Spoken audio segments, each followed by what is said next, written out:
Existe um tipo bem comum hoje falado, que são as crianças interplanetárias, né? Crianças que ou tiveram 1, 2 encarnações na Terra, mas que não fazem parte literalmente daqui, com muitas encarnações, e crianças que nunca vieram para o planeta Terra. Essas crianças, elas vão vir com uma missão muito específica, e na primeira infância, até os 3 anos, já vai ficar bem evidente que ela não é daqui. Então, são esses vídeos que vocês veem crianças falando que é da estrela de tal lugar, que a mãe dela não é aquela mãe, que quando ela dorme, ela vai encontrar a mãe dela de verdade, que aquela mãe é uma barriga emprestada. Tudo que eu vou falar aqui é diante das minhas experiências pessoais e profissionais. Com certeza. Então, a gente já atendeu essas crianças brasileiras mesmo, e elas vão vir em todos os cantos do mundo. E elas vão entrar em todas as áreas. São grupos e grupos e grupos que estão vindo principalmente depois da pandemia. Algumas têm seus 6, 7 anos, mas é um grupo que vai vir realmente para organizar esse planeta. Do outro lado, existem as crianças. Isso sempre aconteceu na história da humanidade, só que agora a gente tem informação. Mas nesses últimos anos, isso está muito mais latente. Existe o processo de você fazer a reencarnação em colônias superiores. E você vai ficar 100, 150 anos estudando lá em cima e tudo mais. E existe o processo de espíritos que fazem esse processo de reencarnação em zonas umbralinas, em colônias umbralinas. Não vão vir só seres de luz, de planetas maravilhosos ajudar. Vem todas as levas.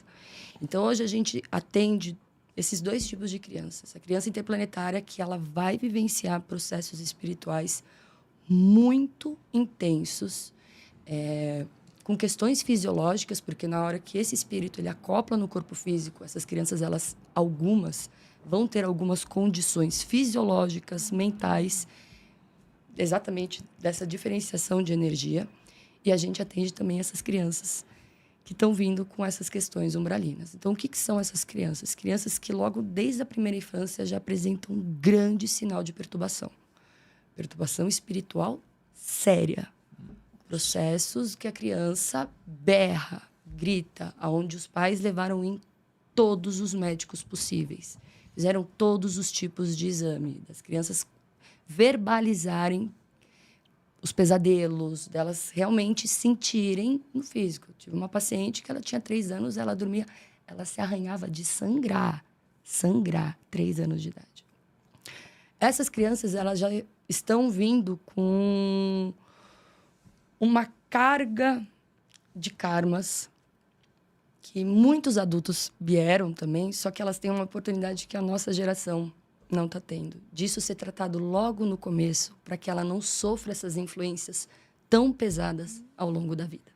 Então, a diferença de um adulto de 30, 40 anos, se ele vivenciou isso lá de trás, provavelmente ele está repetindo um padrão de vidas e vidas e vidas, da qual agora, se ele entrou num processo de autoconhecimento, de desenvolvimento, está sendo difícil.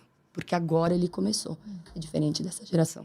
Se essa geração é tratada desde a primeira infância, segunda infância, até uns 7 anos, ou até mais depois, ela consegue não se associar tão grande com a alma. Porque até os 7 anos, todos nós somos extremamente ligados ao nosso espírito. É por isso que é muito comum a gente ouvir as crianças falando de vidas passadas e amigos imaginários e todas essas questões. Porque está muito interligado. E essa segunda leva de crianças, pais, mães, vocês não vão saber se os filhos de vocês estão nesse grupo de crianças, se é uma relação kármica, porque é muito similar. O processo de um filho, que logo desde o começo traz muito trabalho, muito problema, pode ser uma relação kármica, extremamente conflituosa, como pode ser uma criança que ela não tem ligação com essa mãe e com esse pai. Caramba. Eu tenho relatos de pais que têm 3 filhos e falam: um dos meus filhos parece que ele me olha e eu não sou mãe dele. E eu também sinto isso em relação a ele. Como se fosse um ET. Não, como se fosse um ser que precisou reencarnar. Sim. E precisa de uma mãe. E precisa literalmente de uma mãe. Então, Mas não tem a mesma não personalidade. tem ligação, não tem ligação, dá muito trabalho em diferentes níveis de trabalho. Diferentes níveis de trabalho. E esse tipo de criança, a gente já começa... É um assunto muito sério.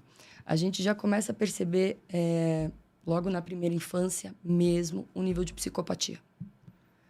Criança Dá pra maldosa, perceber? Ah, maldosa. Quando ela tem caráter ruim, uma criança ruim. Sempre existiu isso? Psicopata sempre existiu. Só que numa leva por outras questões também, mentais, sociais que a gente vive hoje, isso vai ficar algo bem latente nos próximos anos. Então, é como se essas crianças viessem compensar um processo que é natural de acontecer com a humanidade. Elas precisam reencarnar para ter um processo de evolução.